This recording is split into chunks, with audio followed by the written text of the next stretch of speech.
27 сентября считается Днем суверенитета Республики Саха-Якутия, так как именно в этот день, в 1990 году, на второй сессии Верховного Совета Якутской ССР была принята Декларация о государственном суверенитете Якутской Саха-Советской Социалистической Республики. А до этого, 6 августа 1990 года, председатель Верховного Совета РСФСР Борис Николаевич Ельцин в ходе своего выступления в Казани произнес легендарную фразу «Берите столько суверенитета, сколько сможете проглотить», и автономные республики расценили его слова как руководство к действию.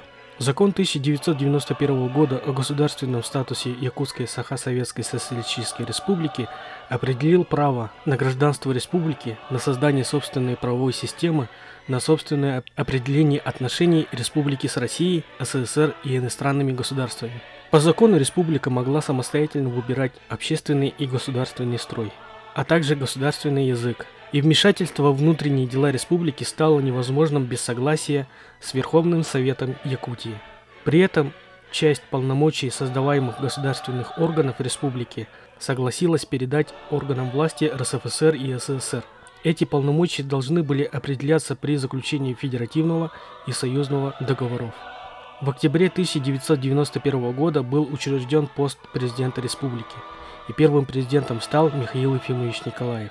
Тогда же Якутская Саха-ССР была переименована в Республику Саха-Якутия.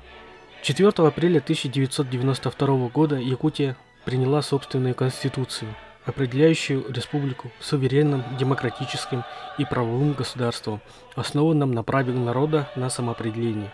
В соответствии с Конституцией президент республики имел право на формирование собственной армии, государство самостоятельно распоряжалось недрами и ресурсами, расположенными на его территории, а часть территории республики даже была закрыта для въезда жителей других регионов Российской Федерации.